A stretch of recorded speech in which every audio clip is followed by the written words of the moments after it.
A reading from the Holy Gospel according to Luke, chapter 21, verses 1 to 4. The passage is taken from the Message version of the Bible. Just then, he looked up and saw the rich man dropping offerings in the collection plate. Then he saw a poor widow put in 2 pennies. He said, "The plain truth is that this widow has given by far the largest offering today. All these others made offerings that they would never miss. She gave extravagantly what she couldn't afford. She gave her all." The Gospel of the Lord. Good morning. Welcome to Coffee with God, and I am Father Joscuti Matthew. Today, on the 24th of November, we reflect on the Holy Gospel according to St. Luke, chapter 21, verses 1 to 4. And the theme for the Liturgy of the Word today is the Gospel of the Widow's Gift. In today's Gospel, Jesus turns our attention to a scene most people would ignore. A poor widow quietly placing 2 small coins into the temple treasury.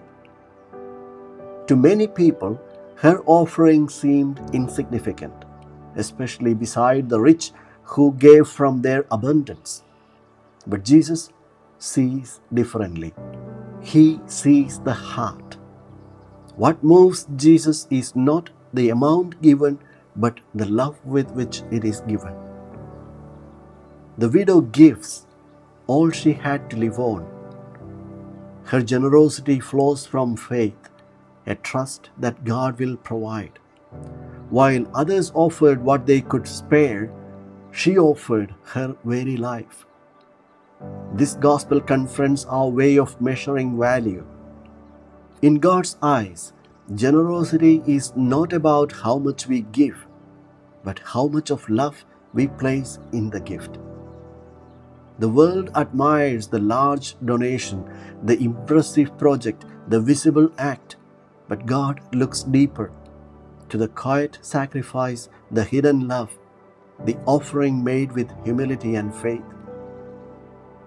In the early church, this spirit of sharing marked the Christian community. There was not a needy person among them, the Acts of the Apostles tells us, because believers held everything in common. Yet, as wealth and comfort grew, the original spirit of solidarity often faded.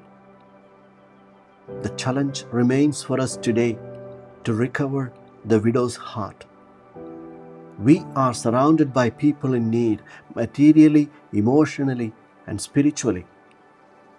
Each small act of love, a visit, a prayer, a meal shared, a moment of listening, these all can become our 2 small coins.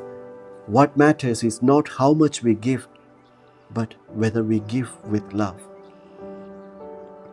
May this poor widow teach us to trust more deeply, to love more freely, and to give not from our surplus, but from our hearts, until our lives themselves become an offering pleasing to God.